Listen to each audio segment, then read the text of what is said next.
চেকের প্রতারণা ও জালিয়াতির বিরুদ্ধে ব্যাংকের নিরাপত্তা ব্যবস্থা, ঠিক আছে। অর্থাৎ একটা চেক, আপনি চেকের আদেশটা, ঠিক আছে, চেকের আদেশটা বা ব্যাংকের গ্রাহক, ঠিক আছে,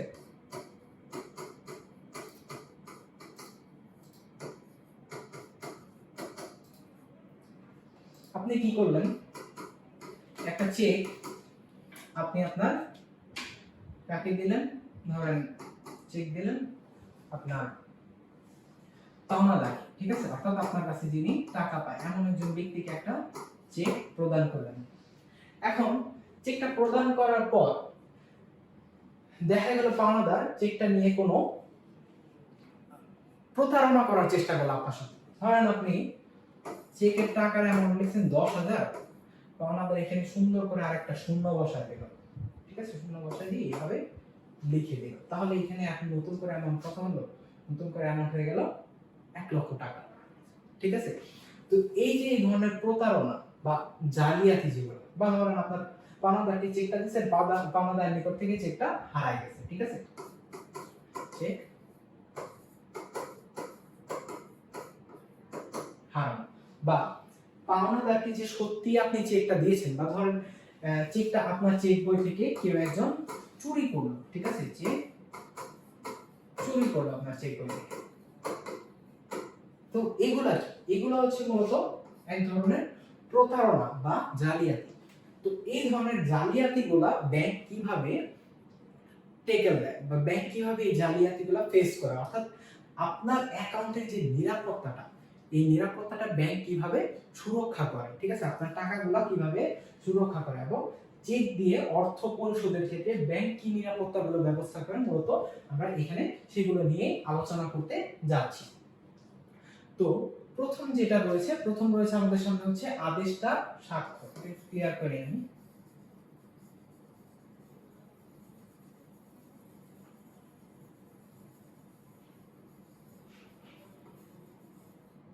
আচ্ছা, প্রথম আমাদের সামনে রয়েছে আদেশটা স্বাক্ষর, অর্থাৎ যিনি চেকের আদেশটা, তিনি অবশ্যই এরকম একটা চেক, এই চেকের এই জায়গায় আদেশটা স্বাক্ষর দিতে হয়, এখানে অবশ্যই আদেশটা স্বাক্ষর দিতে হবে। অর্থাৎ চেকটা বৈধ করতে গেলে সবচেয়ে গুরুত্বপূর্ণ যেটা, সেটা হচ্ছে আদেশটা স্বাক্ষর থাকতে হবে। অর্থাৎ চেকের যিনি মালিক বা ব্যাংক হিসাবে যিনি গ্রাহক, সেই গ্রাহকের স্বাক্ষর এখানে থাকতে হবে, এবং গ্রাহকের স্বাক্ষরটা অবশ্যই মিলিত হতে হবে কিসের সাথে, তার নমুনা স্বাক্ষরের সাথে। অর্থাৎ গ্রাহক যখন অ্যাকাউন্টটা খুলেছিল তখন তিনি যে নমুনা স্বাক্ষরটা দিয়েছিল, সেই নমুনা স্বাক্ষরের সাথে চেকের স্বাক্ষরটা ম্যাচ করতে হবে, ঠিক আছে, ম্যাচ করতে হবে। আচ্ছা, এরপর হচ্ছে অর্থের পরিমাণ, ঠিক আছে। তো অর্থের পরিমাণটা কি, অর্থের পরিমাণ হচ্ছে চেকটা যখন ব্যাংকে উপস্থাপন করা হবে, ব্যাংক সেই চেকটা রেখে বা সেই চেক বাবদ কত টাকা পরিশোধ করবে, এই জন্য চেকের ভেতরে অর্থের পরিমাণ লেখার জন্য নির্দিষ্ট জায়গা দেয়া থাকে। ধরেন চেকের পরিমাণ আছে 5,000 টাকা, এটা একবার অঙ্কে লিখতে হবে চেকের ভেতরে, আবার এই জায়গায় কথায় লেখা থাকবে, একটা শব্দ কথায় লেখার পর এই টাকাটা আবার বাংলা কথায় লিখতে হবে, ঠিক আছে, 5,000, এটা বাংলা বা ইংরেজি যেভাবে লেখেন 5,000 টাকা, এইভাবে কথায় লিখতে হবে 5,000 টাকা মাত্র, ওকে, জায়গা স্বল্পতার জন্য আমি এখানে লেখা দিলাম। তো এইভাবে চেকের ভেতরে অর্থের পরিমাণটা নির্দিষ্ট করে উল্লেখ করা থাকতে হবে, এইভাবে 5,000 টাকা লিখে এই জায়গায় এভাবে দাগ টেনে দিতে হবে, ঠিক আছে।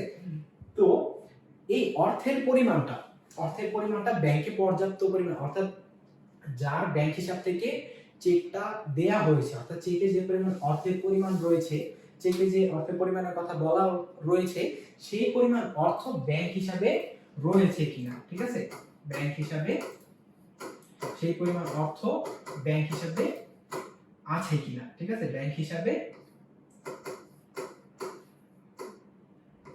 ঠিক আছে, ব্যাংক হিসাবে অর্থ আছে কিনা, অর্থাৎ ব্যাংক হিসাবে এই চেকের অর্থটা পরিশোধ করার জন্য পর্যাপ্ত পরিমাণ অর্থ মজুদ আছে কিনা সেটা চেক করবে।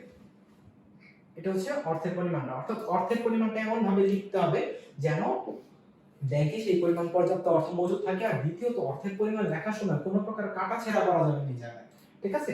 তো এইটা হচ্ছে অর্থের পরিমাণের মাধ্যমে ব্যাংকিং করে, ব্যাংক জালিয়াতি রক্ষা করার চেষ্টা করে, যে কোনো অস্বাভাবিক অ্যামাউন্ট লেখা হয়েছে কিনা সেটা জানার চেষ্টা করে ব্যাংক, ঠিক আছে। এবং যদি অতিরিক্ত পরিমাণ অর্থের পরিমাণ লেখা হয়ে থাকে যেটা ব্যাংকের অ্যাকাউন্টে নেই, তাহলে ব্যাংক কোনোভাবেই চেকের অর্থ পরিশোধ করবে না।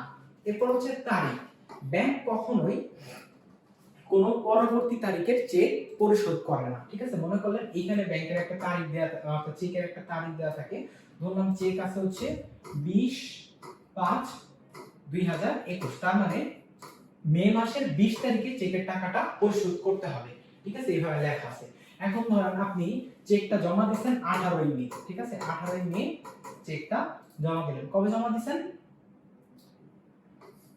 জমা দিচ্ছেন হচ্ছে 18 মে। তাহলে 18 মে জমা দিচ্ছেন, কিন্তু চেকের ডেট কবে? চেকের ডেট হচ্ছে 20 তারিখে।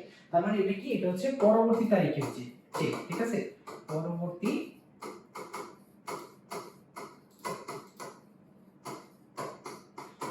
তারিখের চেক।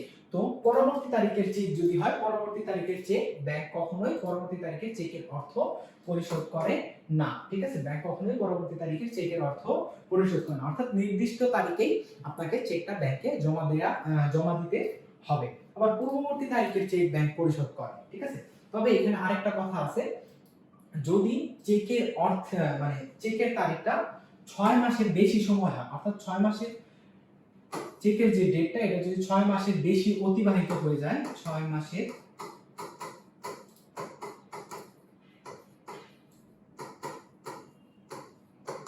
চেকের যে ডেটটা, এটা যদি 6 মাসের বেশি সময় অতিবাহিত হয়, তাহলে সেই ক্ষেত্রে ব্যাংক চেকের অর্থটা পরিশোধ করবে না। এক্ষেত্রে 6 মাসের বেশি সময় হয়ে গেলে সেটা হবে কি? সেটা হবে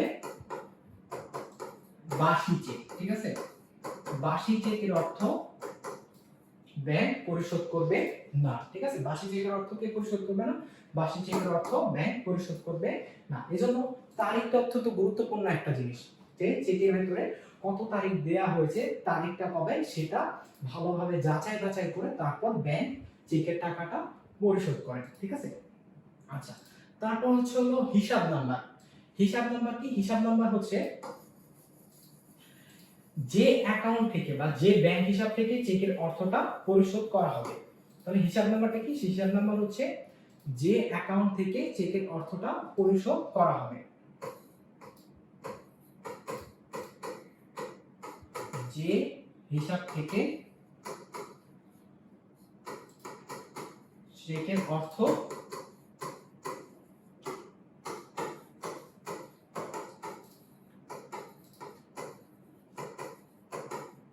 যে হিসাব থেকে চেকের অর্থ পরিশোধ করা হবে। এখন ধরেন আপনি যখন চেকটা ব্যাংকে নিয়ে গেছেন, ব্যাংক প্রথমে আগে দেখবে চেকের উপরে এভাবে হিসাব নাম্বারটা প্রিন্টেড ভাবে লেখা থাকবে, ঠিক আছে, এভাবে প্রিন্টেড লেখা থাকবে হিসাব নাম্বারটা।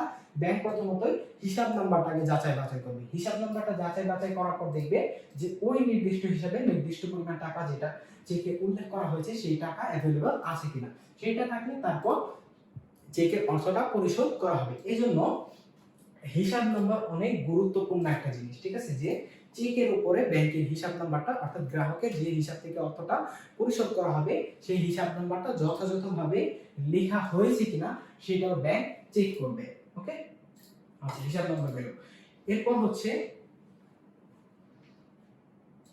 চেকের পরিবর্তন। ওকে, তো চেকের পরিবর্তনটা কি? ধরেন এই যে আমি যে একটু আগে বললাম, যেখানে একটা চেক দেওয়া হয়েছে, চেকে অ্যামাউন্ট বলা আছে 5000 টাকা, কথায় লেখা আছে 5000 টাকা, সিগনেচার সব দেওয়া হয়েছে, কিন্তু দেখা গেল যাকে চেক দেওয়া হয়েছে এই লোক এইখানে মাঝখানে একটা সংখ্যা বসাবে, তার মানে এখন দেখেন 5000 টাকার জায়গায় কয় হাজার টাকা হয়ে গেছে? 52000 টাকা হয়ে গেছে, ঠিক আছে। এই যে এই ধরনের পরিবর্তন, কোন প্রকার অসাধু পরিবর্তন হয়েছে কিনা, মানে অরিজিনালি যেভাবে চেকটা লেখা হয়েছে তার মধ্যে চেকের কোনো পরিবর্তন করা হয়েছে কিনা, কোনো কাটাছেঁড়া করা হয়েছে কিনা, তারিখে কোনো চেঞ্জ হয়েছে কিনা, বা যে প্রাপকের নাম এখানে লেখা থাকবে, ঠিক আছে, সেই প্রাপকের নাম পরিবর্তন করা হয়েছে কিনা, এগুলো ব্যাংক সুন্দরভাবে যাচাই বাছাই করবে। একমাত্র খেয়াল রাখবেন, চেকের যিনি আদেশটা, ঠিক আছে, চেকের আদেশটা ভিন্ন অন্য কোনো পক্ষ চেকের কোনো পরিবর্তন করতে পারে না। চেকের আদেশটা ছাড়া অন্য কোনো পক্ষ চেকের পরিবর্তন করতে পারে না। তাহলে চেকের আদেশটা একমাত্র কি করতে পারবে? পরিবর্তন করতে পারবে। অর্থাৎ চেকের ভিতরে লেখাগুলো কোনো পরিবর্তন আনতে গেলে একমাত্র চেকের আদেশটাই সেই পরিবর্তনটা করতে পারবে, এবং যেখানে যেখানে পরিবর্তন করবে প্রত্যেক জায়গায় আদেশটা নিজে স্বাক্ষর করতে হবে, ঠিক আছে? অর্থাৎ আদেশটা নিজে যে নমুনা স্বাক্ষরটা নিচে করবে সেই স্বাক্ষরটা করতে হবে। ধরেন এখানে 52,000 টাকা আদেশটা লিখছে, তাহলে এই জায়গায় এটার উপরে আদেশটাকে সিগনেচার করে দিতে হবে, ঠিক আছে? আচ্ছা, এরপর হচ্ছে আদেশটার অবস্থা। আদেশটার অবস্থা বলতে বোঝায় আদেশটা এখন কোন অবস্থায় রয়েছে, সে কি দেউলিয়া, সে কি দেউলিয়া, নাকি সে কি পাগল, নাকি সে মারা গেছে, ঠিক আছে? এই জিনিসগুলো ব্যাংক চেক করবে।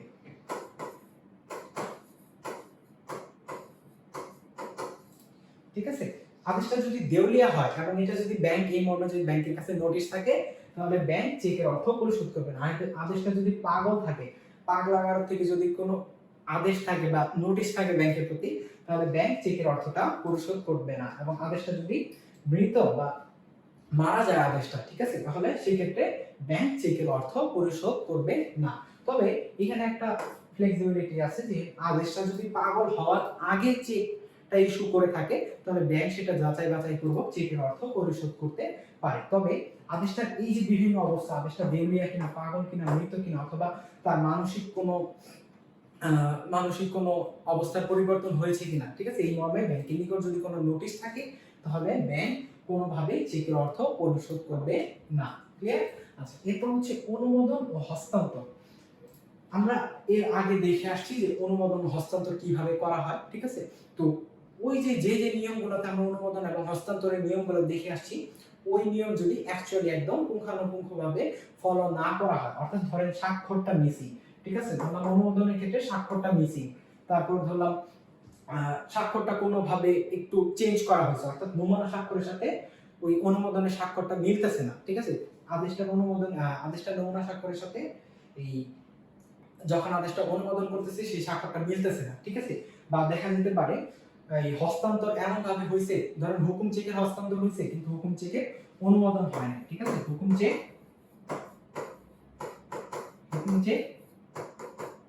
হস্তান্তর করা হয়েছে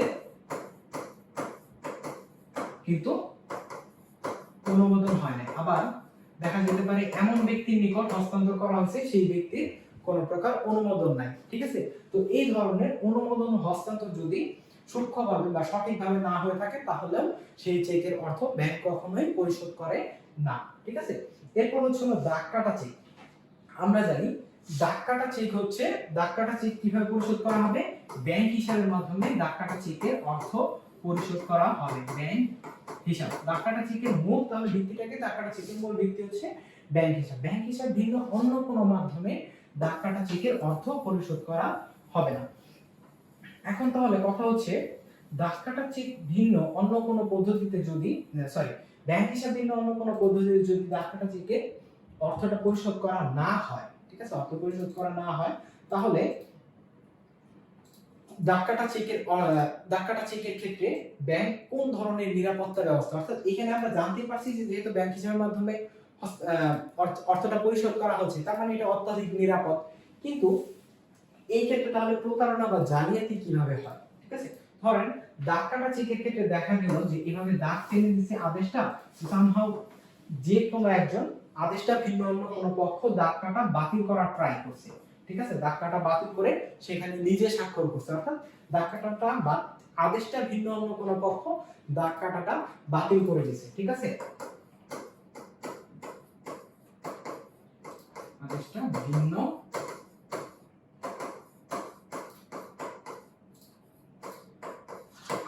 ভিন্ন অন্য কেউ এই দাগটা, এই যে দুইটা দাগ টানা হয়েছিল, এই দাগ টানাটা বাতিল করে দিয়েছে। তাহলে আমরা কি পড়েছিলাম যে দাগ কাটাটা বাতিল করার একমাত্র অধিকারপ্রাপ্ত ব্যক্তি হচ্ছে চেকের আদেশটা যিনি। এখন এখানে এই দাগ টানাটা যদি বাতিল করে অন্য কোনো পক্ষ, ধরলাম প্রাপক, ঠিক আছে, প্রাপক বা অনুমোদন বলে প্রাপক নিজেই এই দাগটা বাতিল করে দিচ্ছে, তাহলে সেক্ষেত্রে কি, তাহলে সেক্ষেত্রে ব্যাংক কোনোভাবেই চেকের অর্থটা, সেটা ব্যাংক হিসাবের মাধ্যমে হোক আর যেভাবে হোক, ঠিক আছে, টাকাটা যদি ব্যাংক হিসাবের মাধ্যমে পরিশোধ করা হয়, সেটা কোনোভাবেই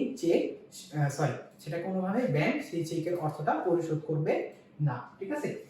তার মানে দাগ কাটা চেকের ক্ষেত্রে দেখবে যে দাগ কাটা চেকের ক্ষেত্রে দাগ টানাটা যে কোনো পক্ষ টানতে পারে, ঠিক আছে, অর্থাৎ এখানে কোনো সমস্যা নাই, কিন্তু সমস্যা যেটা হচ্ছে দাগ কাটা চেকের ক্ষেত্রে দাগ যদি বাতিল করা হয় তাহলে সেই ক্ষেত্রে ব্যাংক অবশ্যই যাচাই বাছাই করে দেখবে যে দাগটা কে বাতিল করেছে, সেটা আদেশটা বাতিল করেছে নাকি অন্য কোনো পক্ষ বাতিল করেছে। আর আদেশটা বাতিল করলে আদেশটা স্বাক্ষরের সাথে এই নমুনা স্বাক্ষরের মিল আছে কিনা সেটাও ব্যাংক সূক্ষ্মভাবে চেক করে নেবে। তারপর হচ্ছে শর্ত সাপেক্ষে অনুমোদন। শর্ত সাপেক্ষে অনুমোদন একটু আগে আমরা দেখে আসছি, যেমন বলা হয়েছে মিস্টার বি চট্টগ্রাম থেকে ঢাকায় এলে পরিশোধ করুন। অর্থাৎ মিস্টার বি যদি চেকটা নিয়ে চট্টগ্রাম নিয়ে জমা দেয়, ঠিক আছে, তাহলে মিস্টার বি কে কিন্তু কোনোভাবেই চেকের অর্থ পরিশোধ করা হবে না। এই জন্য ব্যাংক সবসময় দেখবে যে চেকটা অনুমোদনের সময় যদি কোনো শর্ত দেওয়া হয়ে থাকে সেই অর্থটা ব্যাংক আগে যাচাই করে নেবে, ঠিক আছে, যে অনুমোদনের সময় যে শর্তটা দেওয়া হয়েছে সেই শর্তটা অনুমোদন গ্রহীতা সঠিকভাবে পালন করেছে কিনা। যদি সেই শর্তটা সঠিকভাবে পালন করা হয়ে থাকে তবে সেই ক্ষেত্রে ব্যাংক চেকের অর্থ পরিশোধ করবে। অর্থাৎ যেটা বললাম, মিস্টার বি যদি চট্টগ্রামে নিয়ে ব্যাংকে চেকটা জমা দেয় তাহলে চট্টগ্রাম থেকে ব্যাংক টাকা পরিশোধ করবে না, কিন্তু চট্টগ্রাম থেকে সে যদি ঢাকায় এসে পড়ে, ঢাকায় এসে তারপর ব্যাংক চেকটা ব্যাংকে জমা দেয়, তখন চেকের টাকাটা ব্যাংক জমা করে দেবে বা ব্যাংক পরিশোধ করে দেবে, ঠিক আছে।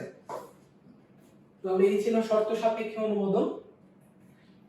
এরপর হচ্ছে প্রাপক। প্রাপক হচ্ছে যিনি অর্থপ্রাপ্তির অধিকার প্রাপ্ত, ঠিক আছে, অর্থাৎ অর্থপ্রাপ্তির অধিকারটা যার রয়েছে।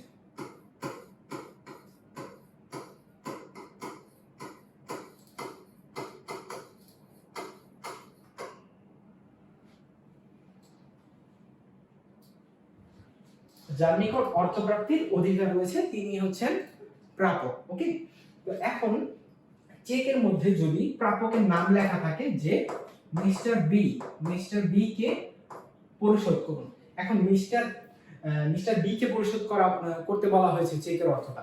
যখন মিস্টার বি চেকটা ব্যাংকে জমা দিবে তখন ব্যাংক প্রথমতই মিস্টার বি এর পরিচয়টা যাচাই করবে, অর্থাৎ যে ব্যক্তিটা চেকটা নিয়ে আসছে তিনি মিস্টার বি কিনা, অর্থাৎ মিস্টার বি ভিন্ন অন্য কোনো ব্যক্তি কিনা। এজন্য প্রাপকের পরিচয় যাচাই করে নেবে প্রথমত ব্যাংক, ঠিক আছে, যেন যাকে চেকের টাকাটা পরিশোধ করতে বলা হয়েছে সেই যেন চেকের টাকাটা সংগ্রহ করতে পারে, ঠিক আছে। এটা নিরাপত্তা সংরক্ষণ করার জন্য মূলত এই প্রাপকের পরিচয় যাচাই করতে হয়। এবং প্রাপকের পরিচয় কিভাবে যাচাই করতে হয়? প্রাপকের পরিচয় যাচাই করতে হয় জাতীয় পরিচয়পত্রের মাধ্যমে, ঠিক আছে, বা দেশের এই পরিচয়ের যে ভ্যালিড কোনো ডকুমেন্ট, ঠিক আছে, সেটা বার্থ সার্টিফিকেট, পাসপোর্ট বা ড্রাইভিং লাইসেন্স, এগুলোর মাধ্যমে প্রাপকের পরিচয়টা যাচাই করে নিতে হয়। এবং পরিচয় এই জন্য যাচাই করে যে চেকের মধ্যে যে প্রাপকের কথা বলা হয়েছে তিনি ছাড়া অন্য কেউ যেন এই চেকের টাকাটা উদ্ধার করতে না পারে, অর্থাৎ প্রাপকের স্বার্থ সংরক্ষণ করা হয় এর মাধ্যমে।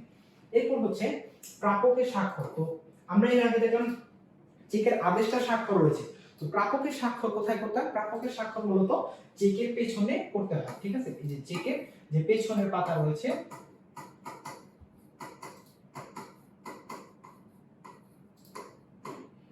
ধরলাম এটা চেকের পেছন, ঠিক আছে, চেকের পেছন সাইডে ঠিক এই জায়গায় প্রাপক নিজের দুইটা সিগনেচার দিবে, ঠিক আছে, নিজের দুইটা সিমিলার সিগনেচার দিবে। ওকে,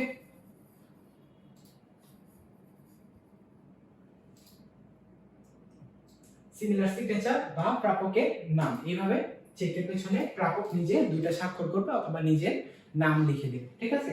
তো এর মানে হচ্ছে যে প্রাপক যদি পরবর্তীতে ব্যাংকের প্রতি ক্লেম করে যে আমাকে আপনি টাকা দেন নাই, সেক্ষেত্রে ব্যাংক ওই চেকের পেছনে সিগনেচার দিয়ে সিগনেচার তাকে দেখা শনাক্ত করতে পারবে যে হ্যাঁ আপনি চেকের টাকাটা তুলে নিয়ে গিয়েছিলেন, ঠিক আছে।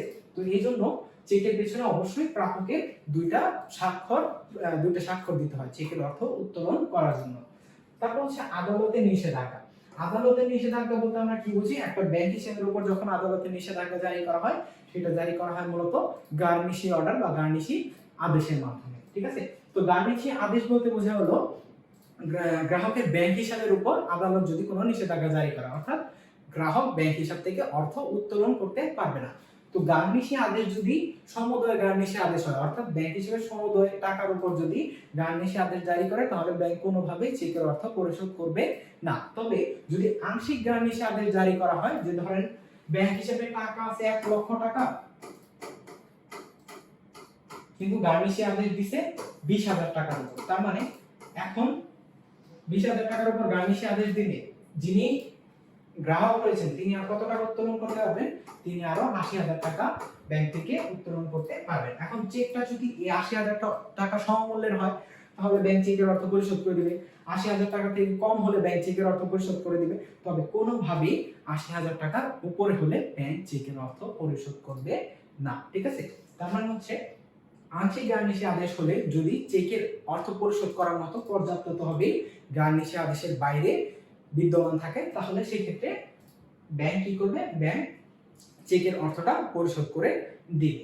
আচ্ছা, এরপর হচ্ছে আদেশটা নিষেধাজ্ঞা। হ্যাঁ, আদেশটা নিষেধাজ্ঞা বলতে বোঝা হলো, ধরেন আদেশটা যখন চেকটা কোন ব্যক্তিকে দিয়েছে, ঠিক আছে, ধরলাম আদেশটা হচ্ছে মিস্টার এ, ঠিক আছে, আদেশটা হচ্ছে কে, মিস্টার এ, তিনি চেকটা হস্তান্তর করেছেন কার সাথে, সরি, তিনি চেকটা প্রদান করেছেন মিস্টার বি এর কাছে, অর্থাৎ চেকটা কে উত্তোলন করতে পারবে, চেকের অর্থ সংগ্রহ করতে পারবে কে, চেকের অর্থ সংগ্রহ করতে পারবে হচ্ছে মিস্টার বি। ঠিক আছে, এখন মিস্টার বি চেকের অর্থ সংগ্রহ করার অধিকার পাইছে। এখন দেখা গেল মিস্টার বি যখন চেকটা নিয়ে যাচ্ছিল তার কাছে চেকটা ছিনতাই হয়ে গেল, অথবা তার অফিস থেকে চেকটা হারাই গেল, বা সামহাও তার কাছ থেকে চেকটা চুরি হয়ে গেল কোনোভাবে। এখন তাহলে কি করবে, তখন মিস্টার বি যদি ব্যাংকের নিকট ফোন করে যে আমার এই চেকটা চুরি হয়ে গেছে, আপনি চেকের টাকাটা কাউকে পরিশোধ করেন না, তাহলে সেই ক্ষেত্রে ব্যাংক মিস্টার বি এর অর্ডার মানবে না। কারণ কি, কারণ হচ্ছে চেকটা যা, অর্থাৎ চেকটা যার ব্যাংক হিসাব থেকে দেয়া হয়েছে, ব্যাংক শুধুমাত্র সেই আদেশটার কথাই শুনবে। এজন্য যার কাছ থেকে চেকটা হারিয়ে যায়, ঠিক আছে, সে প্রথমত কাকে কমপ্লেইন করবে, সে প্রথমত চেকের যিনি আদেশটা, সেই আদেশটার কাছে কমপ্লেইন জানাবে যে আমার চেকটা হারিয়ে গেছে, এই চেকটার অর্থ যেন কোনোভাবেই পরিশোধ করা না হয়। তখন ব্যাংক আবার তখন আদেশটা আবার ব্যাংকের নিকট নির্দেশ দিবে, অর্থাৎ ব্যাংকের প্রতি আদেশ দিবে যে এত নাম্বার চেকের অর্থ যদি, এত নাম্বার চেক যদি ব্যাংকে জমা করা হয় বা উপস্থাপন করা হয়, কোনোভাবেই যেন অর্থ পরিশোধ করা না হয়, কারণ সেই চেকটি আমি যাকে দিয়েছিলাম তার নিকট থেকে হারিয়ে গিয়েছে। ঠিক আছে, বা সরাসরি যদি বলে দেয় যে ব্যাংকের নিকট যে এত নাম্বার চেকের অর্থ যেন ব্যাংক পরিশোধ না করে, এভাবে যদি বলে দেয় তাহলে আদেশটা নিষেধাজ্ঞা জারি হয়ে যাবে সেই চেক নাম্বারের উপর, এবং ব্যাংক কোনোভাবেই ব্যাংক হিসাবতে সেই চেকের অর্থ পরিশোধ করবে না। তো এখনকার দিনে মূলত বিভিন্ন ব্যাংকের হটলাইন নাম্বারগুলো চালু রয়েছে বা বিভিন্ন হেল্পলাইন চালু রয়েছে, সেগুলোতে রাত দিন 24 ঘন্টা যে কোনো টাইমে আদেশটা ফোন করে সাথে সাথে তার ওই চেক নাম্বার বা তার অ্যাকাউন্টটা ক্লোজ করে দিতে পারে, যে কোনোভাবে এই অ্যাকাউন্ট থেকে টাকা যেন পরিশোধ করা না হয়। তবে আদেশটা নিষেধাজ্ঞা প্রথমত টেলিফোনের মাধ্যমে মৌখিকভাবে ব্যাংকে দিলেও পরবর্তীতে সেটা লিখিত আকারে ব্যাংককে নির্দেশ দিতে হবে। ঠিক আছে, অর্থাৎ এই যে নিষেধাজ্ঞা যে দিতে হবে সেটা লিখিত হতে হবে। প্রথমত সে মৌখিকভাবে দিয়ে আগে ইনস্ট্যান্ট সেটাকে থামাবে, থামানোর পরে তাকে কি করতে হবে, থামানোর পরে তাকে লিখিত আদেশ দিয়ে ব্যাংকের উপর ওই নির্দিষ্ট চেকের জন্য নিষেধাজ্ঞা জারি করতে হবে। ঠিক আছে, তো এই ছিল হচ্ছে চেকের নিষেধাজ্ঞা। এরপর হচ্ছে ছেঁড়া চেক। কোন চেক যদি ছিঁড়ে যায়, ঠিক আছে, একটা চেক কেউ নিয়ে যাচ্ছে, হঠাৎ করে চেকটা ছিঁড়ে গেল, তাহলে সেই ছেঁড়া চেকের টাকা ব্যাংক কোনোভাবেই পরিশোধ করবে না। তবে ছেঁড়া চেকের উপর যদি আদেশটা এই মর্মে স্বাক্ষর দিয়ে দেন যে ছেঁড়া চেকের টাকা পরিশোধ করা হোক, এভাবে যদি আদেশ দিয়ে দেন তাহলে সেই ক্ষেত্রে ব্যাংক ছেঁড়া চেকের টাকা পরিশোধ করতে পারে, কোনো প্রবলেম নেই। আচ্ছা, কিন্তু নরমালি ছেঁড়া চেকের টাকা মূলত পরিশোধ করা হয় না। এরপর হচ্ছে ব্যাংক ও শাখা। চেকের ভেতরে চেক যখন প্রস্তুত করা হয় তখন চেকের উপরে প্রিন্টেড হিসাবের নাম্বার লেখা থাকে এবং সেই চেকটা কোন ব্যাংকের কোন শাখার এগুলো সবকিছু লেখা থাকে। অর্থাৎ যখন চেকটা ইস্যু করা হবে মূলত চেকের মাধ্যমে নির্দিষ্ট ব্যাংকের ওই নির্দিষ্ট শাখা থেকে অর্থ উত্তোলনের জন্য ব্যবহার করা হয়। তবে অনেক ক্ষেত্রে দেখা যায় যে আজকাল যেহেতু ইন্টারনেট ব্যাংকিং এ সব ব্যাংকগুলো যুক্ত হয়ে গেছে বা অনলাইন ব্যাংকিং এর মাধ্যমে, তারা কি করে, তারা একটা চেক দিয়ে দেয়, সেই চেক বইয়ের মাধ্যমে গ্রাহক তার প্রাপকের নিকট চেকটা প্রদান করে দেশের যে কোনো শাখা থেকে ওই নির্দিষ্ট ব্যাংকের যে কোনো শাখা থেকে গ্রাহক চেকের অর্থ উত্তোলন করতে পারে বা গ্রাহক তার প্রাপককে দিয়ে চেকের অর্থটা সংগ্রহ করাতে পারে। ঠিক আছে, কোনো সমস্যা নেই। তবে এক্ষেত্রে চেকটা যখন ব্যাংকে উপস্থাপন করা হবে তখন ব্যাংক সাথে সাথে দেখবে যে চেকটা কোন ব্যাংকের এবং চেকটা কোন শাখা। ঠিক আছে, অর্থাৎ যখন চেকটা ব্যাংকে উপস্থাপন করা হবে ব্যাংকের সেটা যাচাই করে নিতে হবে যে চেকটা আসলে কোন ব্যাংকের চেক এবং সেটা কোন শাখা থেকে চেকটা ইস্যু করা হয়েছে, ঠিক আছে। তো এই জন্য ব্যাংক ও শাখা এটা হচ্ছে একটা জালিয়াতি থেকে গ্রাহকের হিসাবকে রক্ষা করার একটা নিরাপত্তা ব্যবস্থা ব্যাংকের তরফ থেকে। আচ্ছা, তারপর হচ্ছে হারানো চেক। এই যে একটু আগে বললাম আদেশটা নিষেধাজ্ঞার ক্ষেত্রে কোন প্রকার চেক যদি হারিয়ে যায় এবং সেই চেক নাম্বারটা যদি আদেশটা ফোন করে ব্যাংকে নিষেধ করে দেয় যে এই নির্দিষ্ট চেক নাম্বারের অর্থটা ব্যাংক হিসাব থেকে যেন পরিশোধ করা না হয়, তাহলে ব্যাংক কোনোভাবেই সেই হারিয়ে যাওয়া চেকের অর্থ পরিশোধ করবে না, ঠিক আছে। হারিয়ে যাওয়া চেক মানে কি? হারিয়ে যাওয়া চেক যেই পাবে সেই কি চেকের অবৈধ ধারক বা অবৈধ দখলদার সেই চেক, ঠিক আছে। তাহলে এখন এই ক্ষেত্রে সেই একজন অবৈধ ব্যক্তি যে যদি চেকের টাকাটা উত্তোলন করতে চায়, তাহলে ব্যাংক দেখবে যে সেই চেকের এগেইনস্টে কোনো নোটিশ আছে কিনা। তো নোটিশটা কিভাবে পাবে? কারণ চেকটা হারানোর সাথে সাথে আদেশটা ব্যাংকে সিগন্যাল দিয়ে দিয়েছে বা জানিয়ে দিয়েছে যে এই চেক নাম্বারের চেকটা হারিয়ে গিয়েছে। তো যখন সেই চেকটা উপস্থাপন করা হবে, ব্যাংক যদি দেখে যে এই চেকের এগেইনস্টে হারিয়ে যাওয়ার নোটিশ রয়েছে, তখন ব্যাংক কোনোভাবেই সেই চেকের অর্থ আর পরিশোধ করবে না। এভাবে হারানো চেকের অর্থ ব্যাংক কোনোভাবে পরিশোধ করে না। এই প্রসিডিওরগুলোর মাধ্যমে মূলত একটা চেক যখন ব্যাংকে জমা করা হয়, তখন এই বিভিন্ন টার্মস গুলো ব্যাংক পরীক্ষা করে দেখে, ঠিক আছে। অর্থাৎ ব্যাংক যাচাই বাছাই করে দেখে যে এগুলোর সাথে কোনো চেকটার কোনো সম্পর্ক রয়েছে কিনা, অর্থাৎ চেকের মধ্যে এই ইস্যুগুলো রয়েছে কিনা। এই ইস্যুগুলো যদি না থাকে, তাহলে তখন চেকটাকে বৈধ চেক বলে ধরে নেওয়া হয় এবং বৈধ চেক বলে ধরে নেওয়ার সাথে সাথে চেকের অর্থটা চেকের প্রাপককে পরিশোধ করে দেওয়া হয়। তবে এই ইস্যুগুলো যদি চেকের মধ্যে বিদ্যমান থাকে, তাহলে কোনোভাবেই চেকের অর্থ ব্যাংক আর পরিশোধ করে না। এইভাবে ব্যাংক মূলত চেকের প্রতারণা ও জালিয়াতির বিরুদ্ধে নিজের নিরাপত্তা ব্যবস্থা গ্রহণ করে থাকে এবং সর্বোপরি এর ফলে ব্যাংকের যিনি গ্রাহক রয়েছেন তিনি উপকৃত হয়ে থাকেন। আচ্ছা, তাহলে আমরা এবার আমাদের পরবর্তী স্লাইডে চলে যাই।